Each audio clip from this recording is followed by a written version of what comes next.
e de paz, que ao despertar de um novo homem nos induz.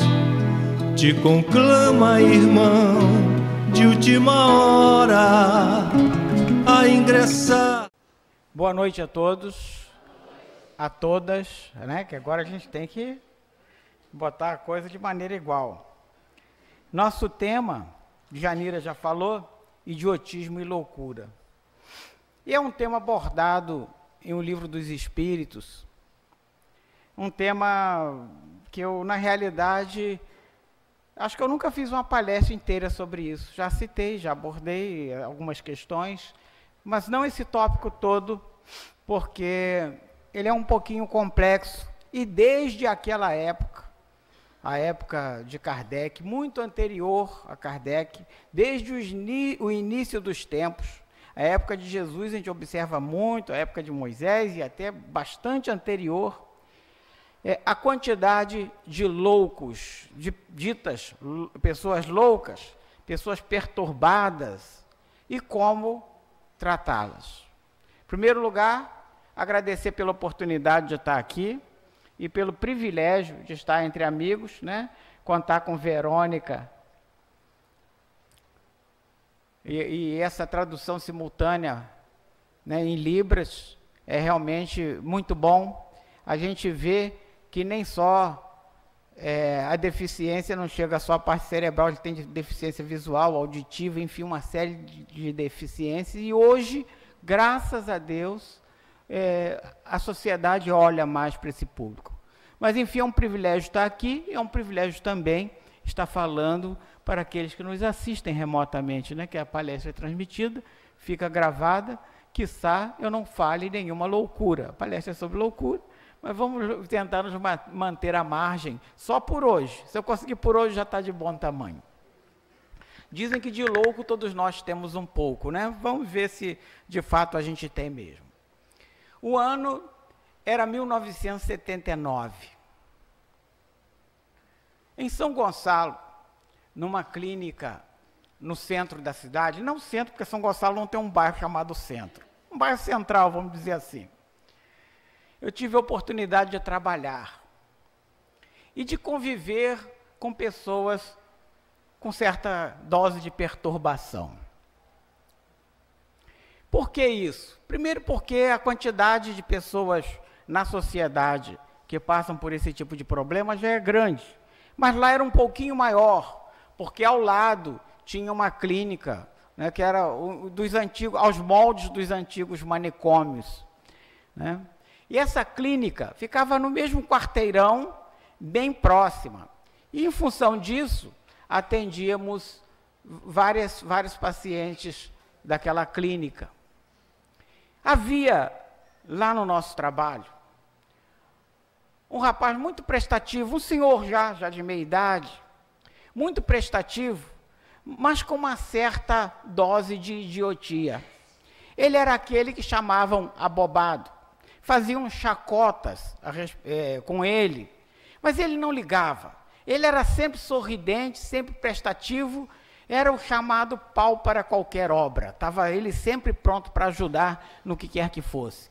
Era maqueiro, era servente, tudo que ele podia fazer, ele fazia. Como ele já deve ter desencarnado, eu vou até citar o nome dele, era Osório. Até porque eu vou ter um ato falho, vou falar, já de antemão já vou falando logo. Osório era o cara. Para tudo nós o chamávamos, porque sabíamos que podíamos contar com ele e com aquele sorriso farto. Ele se gabava de ser, apesar de baixinho, de ser uma pessoa forte. Então achava que a força dele era o maior atributo, e de fato ele era troncudinho, era fortinho mesmo. Numa dessas oportunidades que adentrou um paciente da clínica ao lado, um desses tidos como louco, foi atendido naturalmente, e os auxiliares que o trouxeram até o serviço de radiologia, porque ele veio com um trauma, e era muito comum, dado o atendimento que era truculento, era feito na base da força, esses pacientes às vezes se traumatizavam e vinham para serem radiografados, porque a outra clínica não contava com radiologia, vinham para ser radiografados nessa clínica, e muitas vezes vinham andando, conduzidos pelo braço por uma pessoa que auxiliava a enfermagem lá. A pessoa o deixou, foi atendido, e ficou por ali, o serviço já estava acabando, o turno tocando, já ia trocar o turno, trocando, já ia haver essa troca de plantão, e as pessoas querendo deixar o seu plantão, e aquele moço ali esperando que viessem resgatá-lo. E ele veio, ficou esperando, ninguém apareceu. Aí um dos administradores da clínica falou: Osório. Aí Osório prontamente: pega esse moço aqui, o paciente muito calminho, muito bom, mas estava lá internado como louco, estava fora da crise, naturalmente, muito normal, até bastante agradável. Então o Osório o pega pelo braço e o conduz, né, no mesmo quarteirão até a clínica ao lado para entregar. O paciente vinha sempre acompanhado da sua papeleta, ou seja, tudo dele vinha escrito ali, as requisições de exame, o histórico, enfim. Chama-se até hoje papeleta. E ele foi, o Osório com a papeleta na mão, conversando com o moço, segurando ele pelo braço, e chegando à clínica, depois dessa conversa, que era logo pertinho, próximo à porta da clínica, este paciente, tido como louco, toma a papeleta da mão de Osório e segura no braço de Osório e diz assim: olha, eu vim aqui deixar esse paciente que vocês deixaram lá na casa de saúde. E Osório, com aquele meio abobadinho que era, coitado, com aquela dificuldade em se expressar, foi recolhido. E o moço liberado, como se fora ele o funcionário da clínica, né? Foi liberado e ali, olha, perna para quem te quer. Evadiu-se e até hoje deve estar sendo procurado. Aí passou o tempo, Osório nada de retornar, todo mundo já preocupado com ele, será que foi atropelado? Foram, inclusive eu também acompanhei a comitiva, até a clínica ao lado, e chegando lá estava aquela confusão tremenda, né? O Osório estava quebrando tudo e já tinha tomado um banho gelado, já ia ser encaminhado para ser devidamente colocado num local encarcerado, coitado, né? E possivelmente eletrochoque, tudo que se usava na época, ele ia passar por isso, porque ninguém acreditava que ele não fosse de fato o louco, né? O plantão já tinha trocado, aqueles que o levaram já eram outros que estavam lá para recebê-lo, ninguém conhecia o paciente, só viu o nome, né? Então assim era o ambiente na década de 70, final de 70 e início de 80. Um absurdo, os manicômios repletos de irmãos nossos, perturbados, pessoas precisando de ajuda, muitos precisando de amor, muitos abandonados, a grande maioria abandonada pelas próprias famílias, colocada ao relento, ao léu, e eram recolhidas nesses locais tidos como manicômio e ali tratados. Mas esses tratamentos eram os mais absurdos possíveis. Para fazer esse estudo, eu fui pesquisar um pouquinho sobre os tratamentos e vi coisas que eu já conhecia alguns, mas vi outros que eu jamais imaginara pudesse existir. Saiu na revista super interessante de abril de 2017, uma lista com 5 destes tratamentos. Há outros, mas elencaram 5. E o primeiro elencado foi a infecção por malária, para tratar a loucura, as crises. Isso antes dos anos 30, foi descoberto por um médico que injetou um vírus. Na época, antes dos anos 30, muita gente tinha convulsão por causa da sífilis. A sífilis não tinha cura. Então, muita gente entrava nessas crises. E numa dessas crises, ele observou que um desses pacientes com sífilis, durante a crise, ele ficava num estado normal. Aquele transe, aquela convulsão, praticamente terminava quando ele estava numa crise muito grande, a loucura sumia. Né? Convulsão naturalmente por causa da febre. Essa crise sumia. Então ele teve a ideia de provocar essa crise. Julius Wagner von Jauregg. ganhou o Prêmio Nobel em 1927, injetando vírus, né, da malária em alguns pacientes, e relatou ele nos seus estudos que alguns desses conseguiram melhorar. Ou seja, uma cura absurda que felizmente foi abolida. A pessoa combatia o mal com outro mal. O outro foi descobrir também o choque insulínico. Injetavam insulina nas pessoas para provocar a hipoglicemia. Isso aí foi em 1927. Manfred Sakel, polonês, neurologista, que descobriu essa técnica. Quando ele, por acaso, ao tentar controlar a crise de uma cantora lírica, conta-se, a dose foi demasiada e ela, coitada, teve essa hipoglicemia e teve a melhora do seu quadro, da sua enfermidade, né, tida também como louco, de vez em quando tinha umas crises, né, bipolar sempre, mas de vez em quando ela entrava em crise, e ela melhorou e passou a utilizar-se essa técnica. Isso aí foi longe, porque isso aí até arrastou-se durante muito tempo esse tipo de técnica. A trepanação, perfurar o crânio. Na antiguidade, há 40 mil anos, descobriram-se crânios perfurados. Era utilizada para espantar os demônios, porque atribuía-se que as doenças eram provocadas pelos demônios. Tudo que vinha para o bem, coisa boa, era de Deus. Mas se era doença, qualquer que fosse a doença, era atribuída ao demônio. Então, para espantar o demônio, perfuravam o crânio, drenavam dali algumas substâncias, tiravam e tal, e a pessoa, às vezes, tinha uma melhorazinha, às vezes, talvez até por compressão, né, por um sangramento intracraniano, ou extradural, ou intradural, ou seja, por descompressão, alguns até ficavam livres, mas era uma técnica disseminada e usada na antiguidade. Mais tarde surgiu a lobotomia. O que é a lobotomia? Era o lobo frontal, ou mais especificamente o pré-frontal, a parte mais anterior, eram de início tirado. Lobotomia, tomia quer dizer extirpar, tirar. Mas depois aprimorou-se a técnica, e essa técnica, diga-se de passagem, foi desenvolvida por um neurologista português, Antônio Egas Moniz. Ele ganhou o Prêmio Nobel também em 1949, isso foi da década de 30 para cá, mas em 1949 ele ganhou o Prêmio Nobel. E ele aprimorou a técnica que ele desligava o lobo frontal da parte posterior do cérebro. E o que há no lobo frontal? Todo o nosso senso crítico, a parte dos sentimentos, da fala, tudo isso está no lobo frontal. Sem o lobo frontal funcionando, a pessoa vira praticamente um vegetal, perde as emoções, fica um catatônico, muitas vezes, perde as emoções, perde os sentimentos, mas isso foi muito usado, que as pessoas faziam essa cirurgia e eliminava a crise também da pessoa. Não tinha crise, mas em compensação tinha uma vida praticamente vegetativa para o resto da vida, né? Ganhou o Prêmio Nobel em 1949.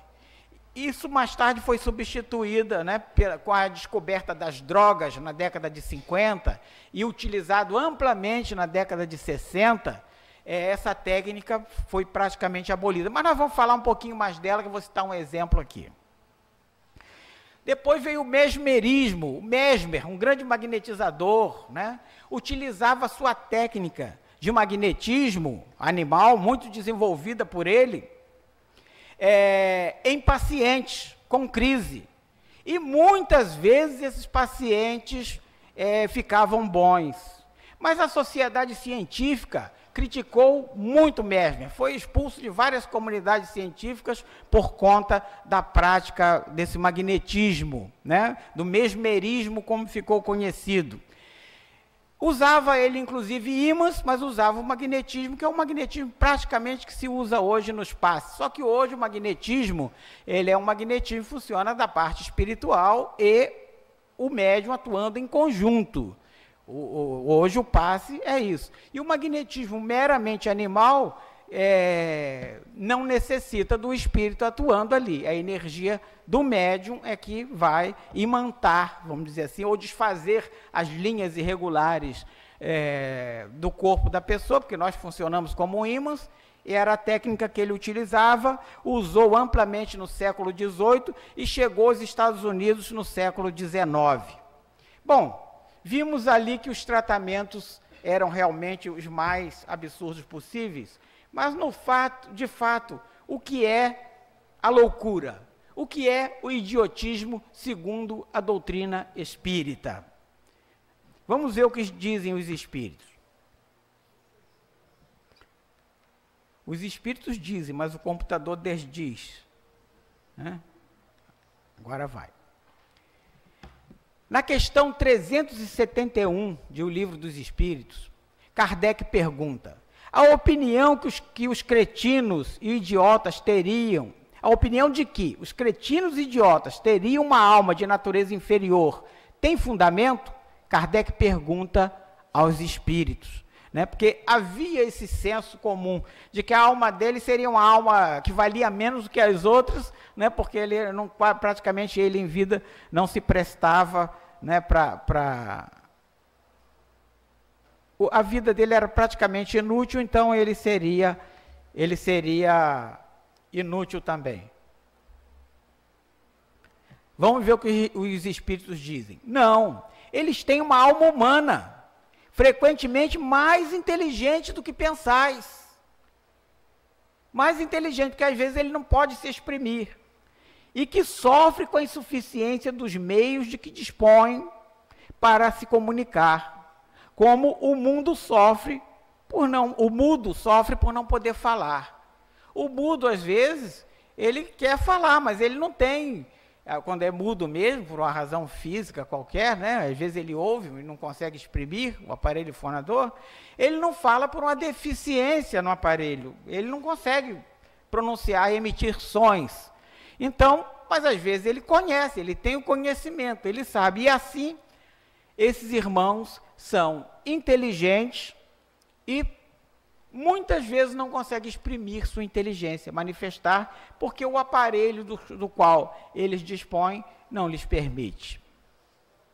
Ariano Suassuna, escritor brasileiro, por sinal que eu gosto bastante, né, das obras dele, nordestino, nascido bem no interior, mas de família rica, seu pai foi inclusive governador, e conta ele que ele tinha um tio, neurologista também. E esse tio criou uma técnica da terapia pelo trabalho. Ou seja, o cara estava em crise, toca para trabalhar que o cara acaba ficando bom. Tome trabalho pesado. E assim, arrumou lá um monte de pessoas ditas loucas, pegou de um manicômio, os quais já eram pacientes dele, e comprou carrinhos de mão, novos em folha. Por quê? No pátio do palácio tinha um monte de resto de obras, pedras e tal, e ele queria limpar o pátio. Então vamos botar essas pessoas para fazer a terapia do trabalho. Tome trabalho neles.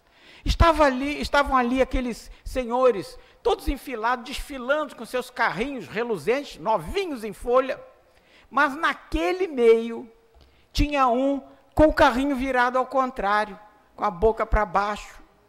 E ele foi lá e orientou, mas, olha, o senhor está errado. Não é assim que se conduz o carrinho, não. É virado ao contrário. Ele disse, mas se eu viro ao contrário, vão encher ele de pedra. Né? Ou seja, ele tinha inteligência, ele raciocinava até mais do que os outros. Se eu virar ao contrário, vão me obrigar a trabalhar, vão encher ele de pedra. Né? Você vê que a inteligência, às vezes, ela está presente. Né? E aqui eu destaquei os itens, né, que não, às vezes tem mais inteligência do que se pensa. A questão 372. Qual é o objetivo da providência ao criar seres desgraçados, como os cretinos e os idiotas? Né? Porque parece mesmo uma desgraça. aos olhos do materialismo, a pessoa nascer com tanta limitação. Enquanto uns podem deambular, podem namorar, podem levar suas vidas, casar, ter uma vida de trabalho, essa pessoa normalmente depende de outro. E a grande maioria, como nós já dissemos no início aqui, ela é abandonada pela própria família. Então, porque aparentemente não teria recurso nenhum, porque Deus os criou. Hoje, nós com o Espiritismo sabemos que tem a finalidade, mas vamos ver o que os Espíritos nos dizem aqui. São os espíritos em punição que vivem em corpos de idiotas. Em punição. E aí a gente entra numa outra questão. Quando fala-se em punição, podemos pensar à primeira vista que Deus é quem levou essa punição. Deus puniu aquele cidadão que não andou direitinho. Como se nós tivéssemos que ser punidos por alguém. Como se nós tivéssemos que esperar que alguém nos julgasse. Eu fui bom, eu fui ruim, fulano ali não presta. Aí ainda há uma linguagem figurativa no Evangelho, muitas vezes interpretada ao pé da letra, mas que não deve ser, onde tem a alegoria das ovelhas e dos bodes, em que Deus separou os bodes para a esquerda e as ovelhas para a direita. Não sei por que esse preconceito com os bodes, né? Lá no Nordeste até eles gostam muito de bode, né? Então, mas é simplesmente uma alegoria. E não é Deus que faz isso, é a consciência. As leis divinas estão gravadas na nossa consciência. Não estão gravadas em Bíblia, não estão gravadas em nenhum outro livro, não estão gravadas na codificação espírita, elas estão gravadas na nossa consciência. E tanto assim é que quando ocorre uma pisada na bola por qualquer um de nós, de alguém às vezes se indispor com uma pessoa, de ser indelicado com uma pessoa, ou de falar algo impropério no momento mais exaltado para alguém, a nossa consciência mesmo nos alerta. Olha, você fez isso errado. Mas teimosos que somos, e às vezes o orgulho, né? O egoísmo, Chagas, que a questão 913 já nos alerta que devemos extirpá-las, mas é muito difícil, vamos atenuando na medida do possível. Por conta desses defeitos, nós às vezes não admitimos na vida encarnada. Mas quando desencarnamos, do lado de lá, já não vemos com os nossos olhos, não ouvimos com os nossos ouvidos e nem raciocinamos passando pelo nosso cérebro físico. O nosso espírito está liberto do corpo. Esses espíritos sofrem, os encarnados, com o constrangimento a que estão sujeitos pela impossibilidade de manifestar-se através dos órgãos não desenvolvidos ou defeituosos. Eles sofrem também. Mas esse sofrimento não foi Deus que impôs. Do lado de lá, eles viram onde acertaram, viram onde erraram e pediram àqueles que estavam coordenando, a serviço de Deus, naturalmente, coordenando o processo reencarnatório, ele pediu, certamente, se ele conseguiu raciocinar, se a mente dele estava relativamente saneada já dessas perturbações, pediu para passar por problemas desta natureza, de modo a vencer seus preconceitos, vencer suas limitações. Isso é muito comum. Nós não escolhemos sofrer, nós escolhemos, a vida é uma escolha pela felicidade. Todos nós escolhemos a felicidade. Mas quando nós estamos encarnados, a felicidade para a gente pode ser um prato cheio, pode ser, sei lá, uma aguinha gelada, pode ser qualquer coisa física, um carro novo, um objeto novo, uma aparência bonita. Mas, quando eu estou desencarnado, nada disso tem valor. Meu sentido, minha visão é completamente diferente. Né? Os meus valores são completamente diferentes. Por isso, esses espíritos rogam que reencarnem nessa situação e tenham a oportunidade de participar pelas naturezas, escolhendo as naturezas das provas que irão enfrentar. Das expiações, né? As provas são intercorrência. Então, é punição sim, mas essa punição, já falávamos, não é Deus diretamente, nem nenhum juiz, né? O juiz maior é a consciência.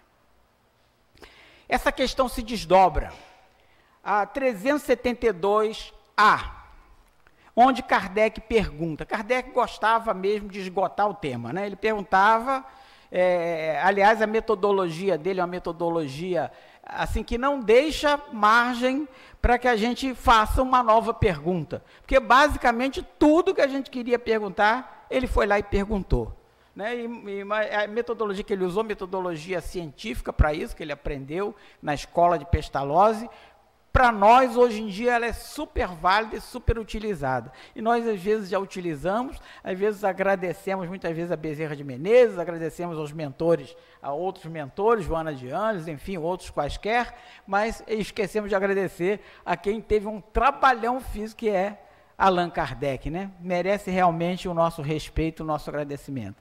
Então, é exato dizer que os órgãos não exercem influência sobre as faculdades? Bom, se a pessoa escolheu sofrer, é uma limitação que ele mesmo pediu, ele está perguntando, os órgãos não oferecem limitação? É certo dizer isso? Responde os espíritos. Jamais dissemos que os órgãos não exercem influência.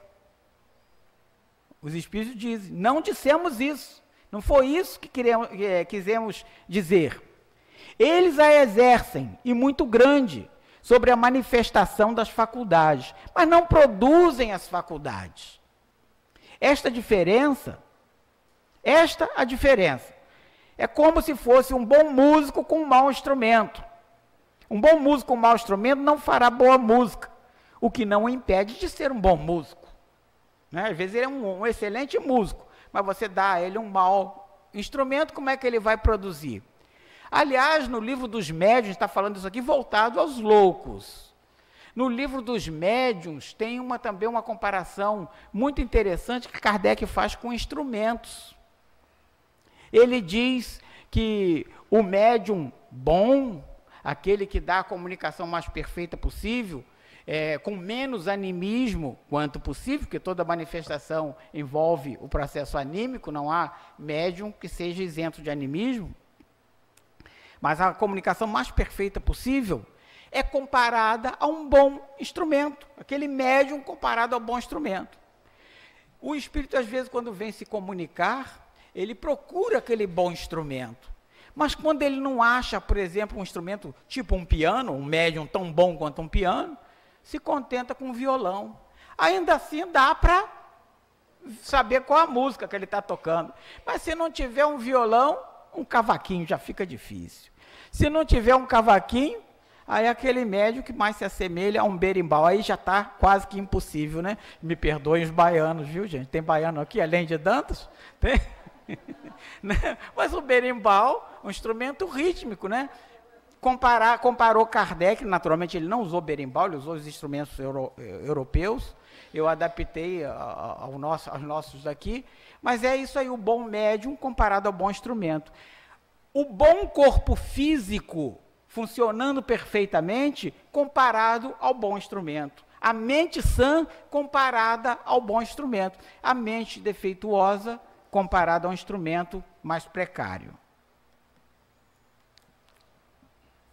Bom, exercem, mas não produzem as faculdades. Botei um resuminho aqui. Qual o mérito da existência para seres que, como os idiotas e os cretinos, não podendo fazer o bem nem o mal, não podem progredir?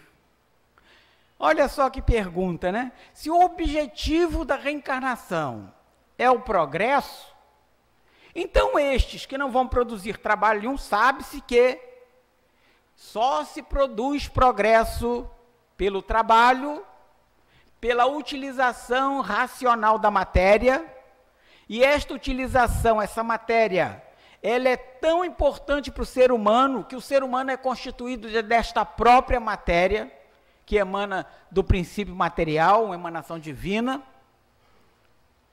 vai se diluindo, se especificando, né, até os fluidos, fluido cósmico universal, e se derivando em perispírito, em fluido vital, enfim, vai se derivando até formar os corpos. formar as coisas físicas.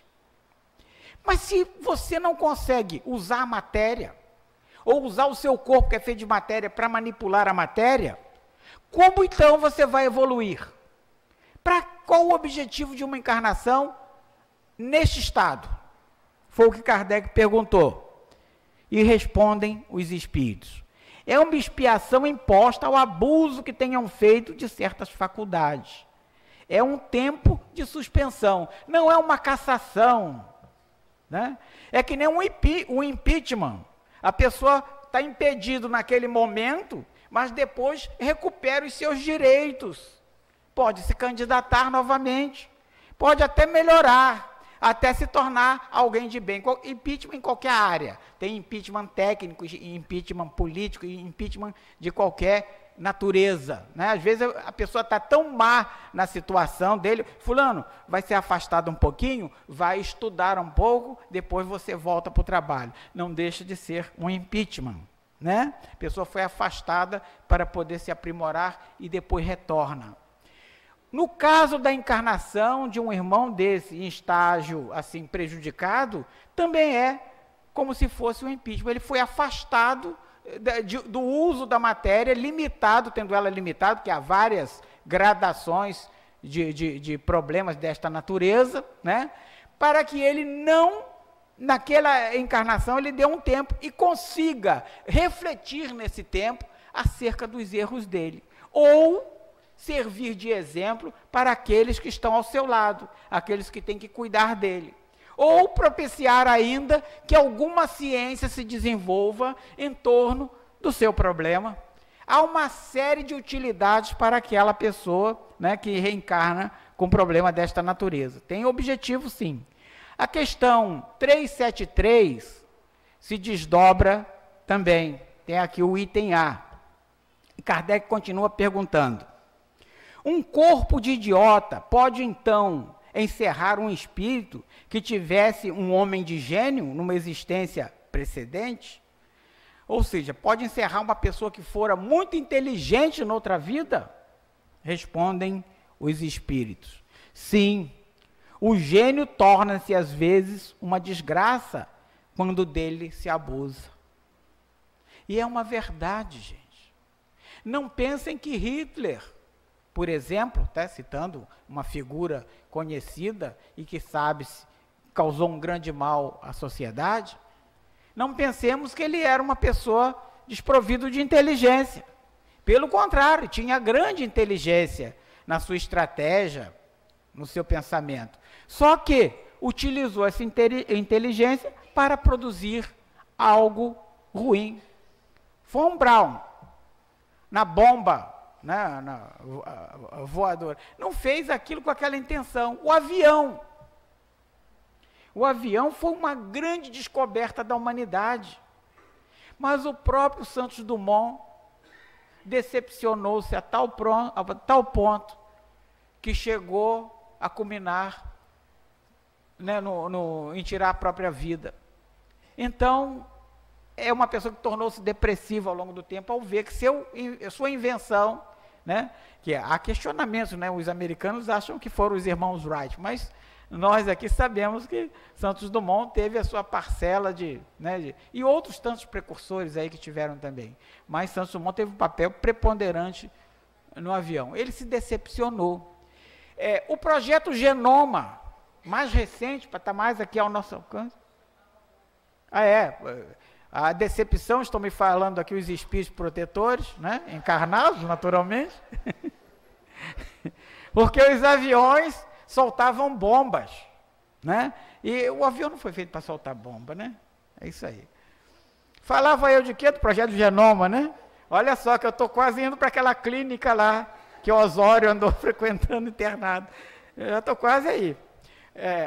O projeto Genoma foi concebido com uma causa nobre. Se aprimorássemos, aí quando a gente fala de genética, a gente vê os transgênicos, né? Os produtos, vamos para o grãozinho que é mais fácil.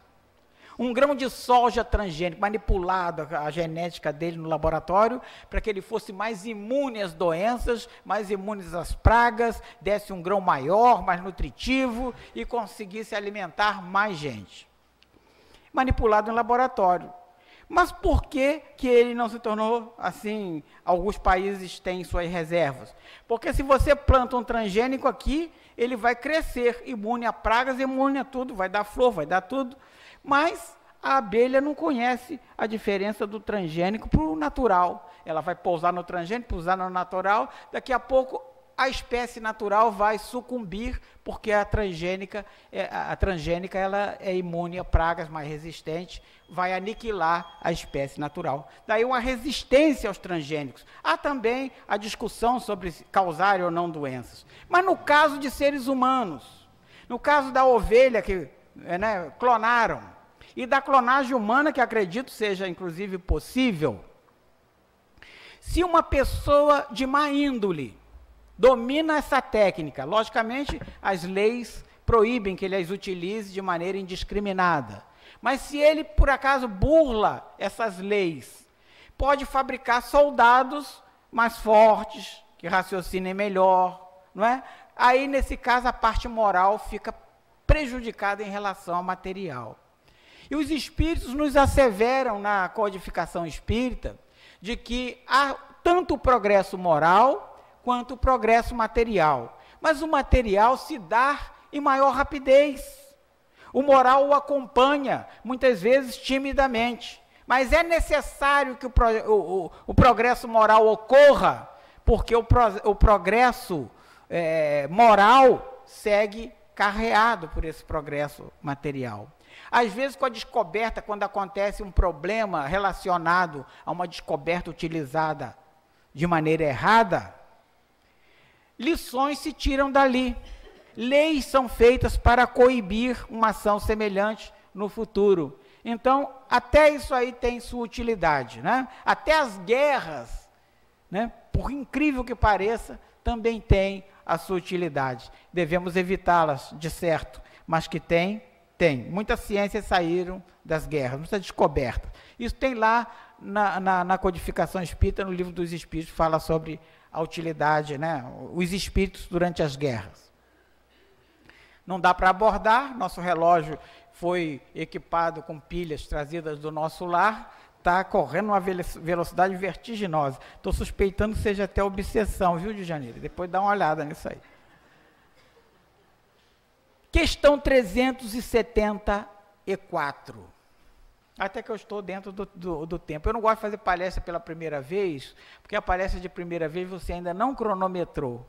Então, às vezes, ela fica curta, às vezes fica longa, às vezes não se encaixa nunca dentro dos 50 minutos. É muito difícil, né? Questão 374. O idiota, no estado de espírito, tem consciência do seu estado mental? Enquanto ele está naquele estado de idiotia, no estado de espírito, quando ele está desdobrado, ele tem consciência do seu estado mental? Quando ele se desdobra, todo mundo se desdobra durante o sono. Durante as convulsões também há casos de desdobramento. Pergunta Kardec se ele tem consciência do estado mental dele quando ele está nessa situação. Responde, sim, muito frequentemente. Compreende-se que as cadeias que entravam no seu desenvolvimento são uma prova e uma expiação. Ele compreende, quando está desdobrado, que aquilo ali, aquele corpo para ele, é uma expiação, um problema que ele pediu para passar, e que as provas, que são intercorrências nesse processo expiatório, muitas vezes abreviam até esse processo, outras vezes testam. Essas provas e essa expiação são para eles instrumentos necessários. Ele desdobrado, ele entende. Às vezes, quando está no corpo, em estado de vigília, se possível for, alguns ficam em estado de vigília por algum tempo, outros têm crises mais esporádicas, outros têm crises mais frequentes, tem várias gradações, mas tem sempre um estadozinho de uma amenizada. Naquele estado, muitas vezes, ele não se dá conta, mas quando ele tem ciência, ele se dá conta, sim, da utilidade. Questão 375. Qual é a situação do espírito na loucura? No contrário, quando ele já está naquele estado de crise, qual é a situação do espírito? E respondem os espíritos. Eu até fiz um corte porque a resposta é longa, mas eu deixo sempre no rodapé, ali na tela está, no rodapé, o link para acessar essa matéria na íntegra, já vai levar para a página, já vai levar para a questão, todo o slide, todo que é possível fazer, que não são ilações minhas, né? São coisas que eu tirei, são citações muitas vezes, elas contêm um link, eu faço questão de deixar para que possa ser estudado com mais profundidade, ser inclusive questionado, é importante que a gente tenha esse cuidado. Então respondem os espíritos. Quando em liberdade, o espírito, quando em liberdade, recebe diretamente suas impressões e exerce diretamente sua ação sobre a matéria, né? E estando em liberdade, ele é livre para fazer o que quer. Mas encarnado, encontra-se em condições totalmente diferentes e na contingência de não a fazer senão com a ajuda de órgãos especiais. Então, quando ele está desencarnado ou desdobrado, desdobrado ele ainda está encarnado, está desligado do corpo momentaneamente, mas desencarnado o laço foi cortado né, diretamente com o corpo vai perecer, mas naquele estado emancipado, ele pode fazer o que quiser, entre aspas. Não é fazer o que quiser totalmente. Quando a gente diz assim, dá a impressão que pode fazer de tudo. Mas de acordo com o estágio de elevação dele, ele pode transitar numa área melhor, numa dimensão melhor, ou vai ficar numa dimensão, muitas vezes, até umbralina mesmo.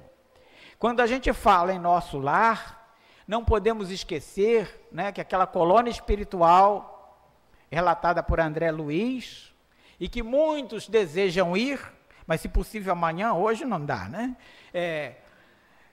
Essa colônia, ela ainda está numa região aqui na crosta terrestre, umbralina ainda. As pessoas lá ainda convivem com seus problemas, mas já têm a condição desdobrada de raciocinar sobre eles, tem muito mais liberdade de agir, mas uma liberdade limitada. O próprio André Luiz não conseguiu, senão depois que ele estudou mais, sair daquela região para outras.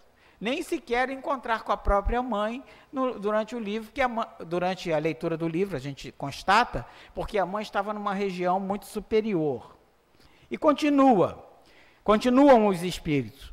O espírito, só tendo então a seu serviço órgãos incompletos ou alterados, deve entrar numa perturbação de que, por si mesmo, no seu foro íntimo, tem perfeita consciência, mas cujo curso já não se pode deter. E Kardec traz nessa questão mesmo uma comparação. Diz assim, é uma privação semelhante a quem não tem a visão. Não pode ver, ele pode fazer todas as coisas, mas as coisas que dependem da visão, ele tem uma certa limitação. Aquele que não ouve pode fazer um monte de coisas, mas há coisas que ele dependa única e exclusivamente da audição, estas atividades ele não vai poder fazer. Acaba adaptando para fazer outras atividades que lhe são possíveis e que às vezes o fazem melhor do que aqueles que têm todos os seus sentidos funcionando perfeitamente. Então a ausência, muitas vezes, de um desses sentidos compensa o outro. Mas o que fazer quando a ausência, quando a deficiência é cerebral? Quando é o cérebro que vai comandar as outras funções do corpo? Neste caso, o espírito sofre por conta das suas limitações, nos coloca Kardec. Questão 376. Qual a razão por que a loucura leva algumas vezes ao suicídio? Falávamos de Santos Dumont. O espírito sofre pelo constrangimento a que está submetido e pela impotência para manifestar-se livremente. Por isso busca libertar-se por intermédio da morte.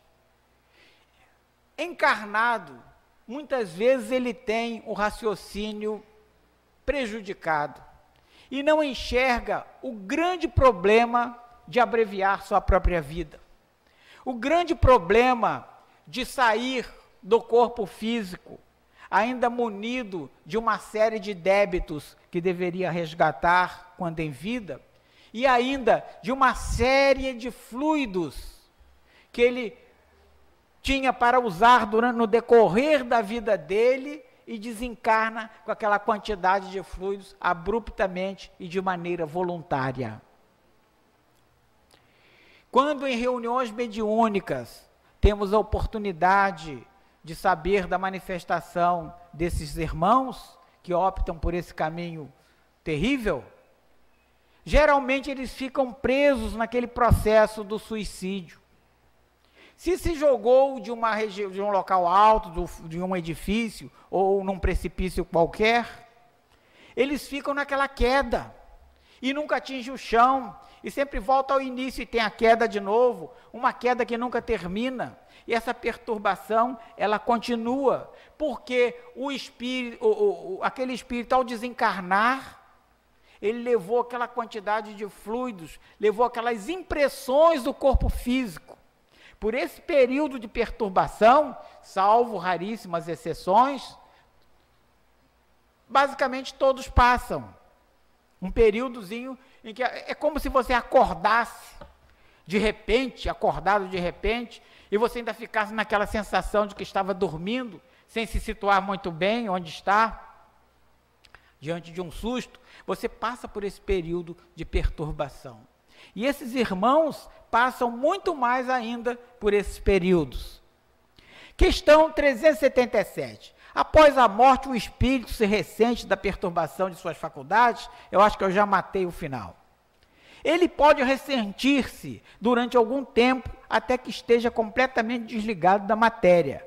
Como o homem que, ao acordar, até já falei, se ressente por algum tempo da perturbação em que do sono em que mergulhara, né?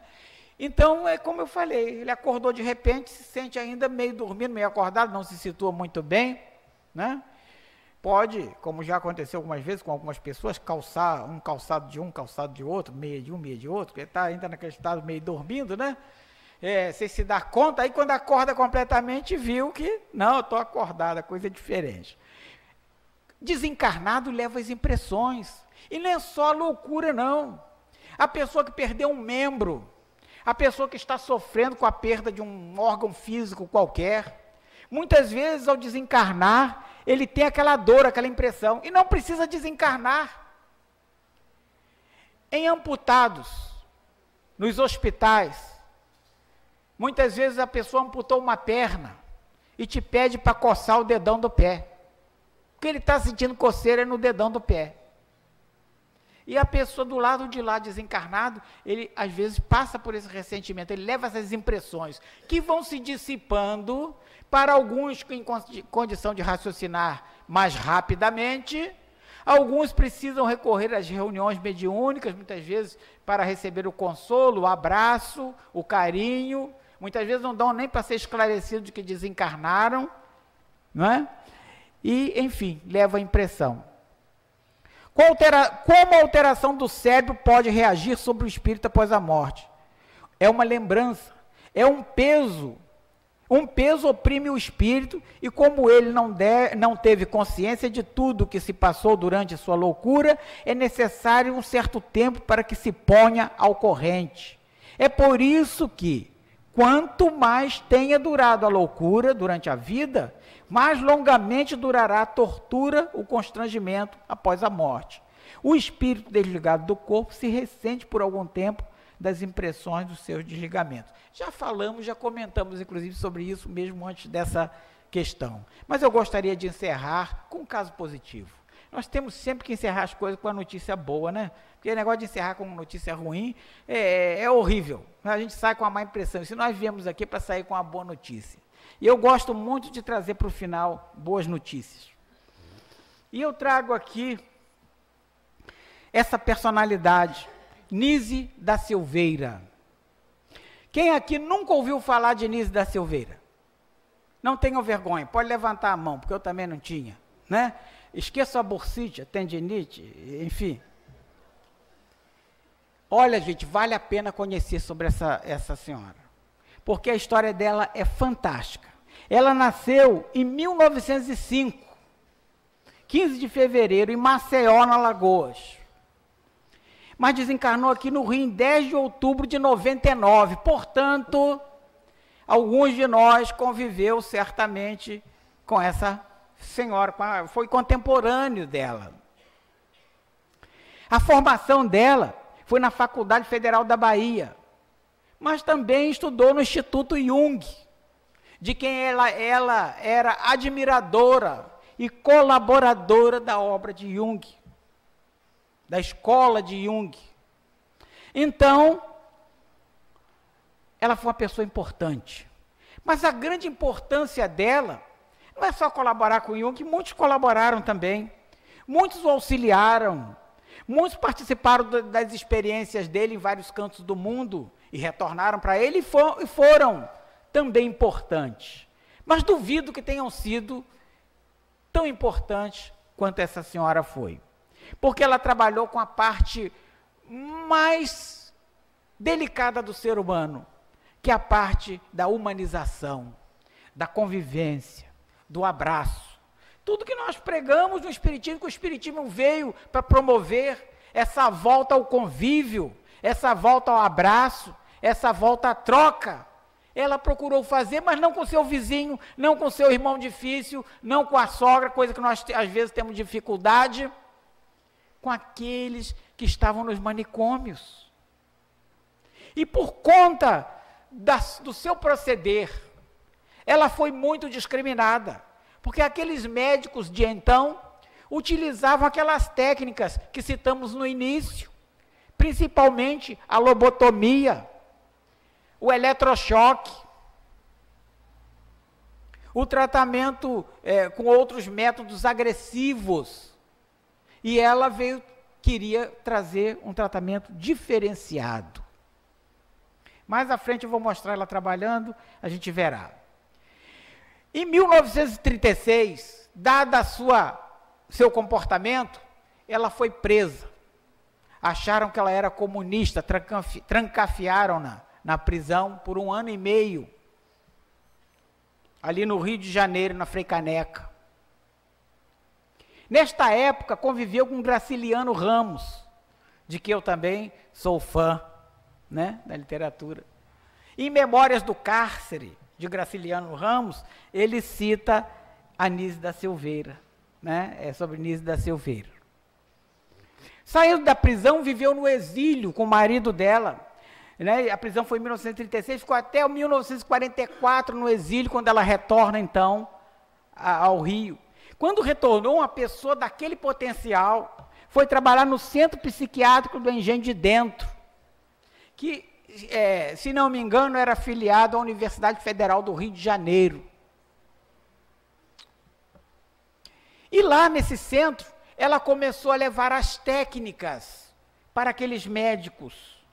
Os médicos que só queriam saber da cirurgia, do tratamento com drogas, para tirar a pessoa do estado normal, transformar num vegetal, e se ele não perturbasse ninguém, já estaria de bom tamanho. Pouco importando que ele estaria um ser humano que necessitava ser feliz, necessitava se relacionar, que tinha suas dúvidas, que tinha sua vontade de progredir também, porque nem todos vivem um momento de crise contínua. Muitos têm seus flashes de liberdade. Então, ela introduziu o tratamento com animais. Permitiu que tivessem gatos, que tivessem cães. E aqueles seres trabalhando com cães e gatos melhoraram. Mas acharam que ela não servia. Não, ela está atrapalhando a gente aqui, vamos colocá-la na parte de recreação. Ela vai trabalhar com a recreação. Se lembram dos carrinhos de mão que eu citei, né? Que a Ariano Suassuna falou que o tio dele, que criou essa técnica. Bom, lá não era carrinho de mão, era vassoura, rodo, esfregão. eles eram colocados na terapia ocupacional, mas a terapia era faxinal mesmo, era faxina com trabalho pesado. E ela vendo aqueles ali sem cuidado nenhum, sujos, moribundos, mas trabalhando duro, se não trabalhasse até, eram submetidos à violência, ela se compadeceu daqueles irmãos e foi trabalhar nesse centro de recreação. Reformulou esse centro de recreação, dando dignidade. Aquele maníaco que colocava, vivia catando sementes em tudo, pegava o alimento, catava as sementes, pegava as coisas na rua, o lixo, revirava tudo para catar semente, arrumou um canteiro para ele plantar as sementes. Pronto, deu uma terapia que ele gostava de fazer, e não aquele que ele era obrigado a fazer. Esse convívio com os animais também foi fundamental.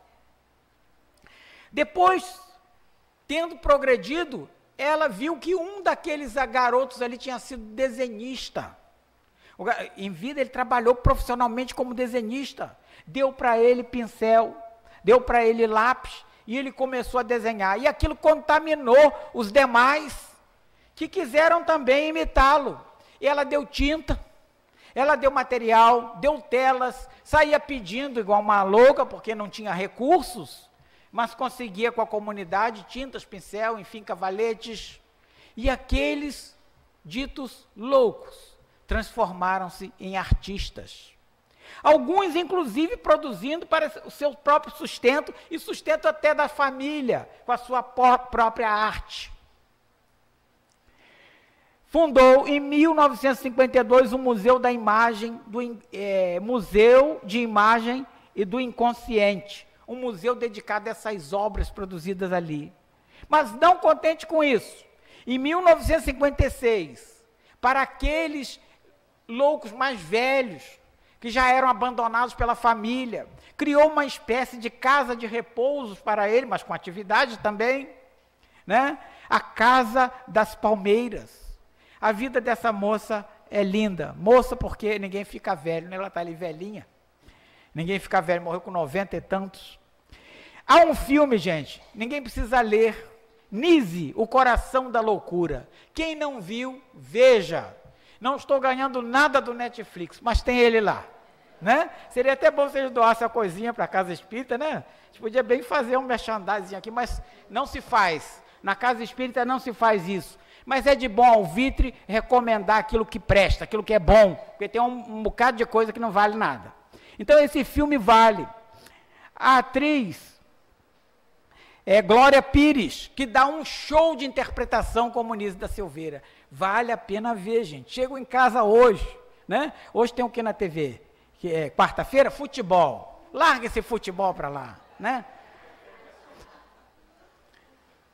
Então, ela trata de tudo isso aí. Não vou me alongar, porque já me alonguei demais.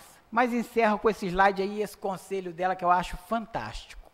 O slide, o desenho está ali em cima, uma foto real dela, ensinando as pessoas a pintar, quer dizer, deixando que as pessoas pintem. Ela não ensinava nada, ela deixava a arte fluir.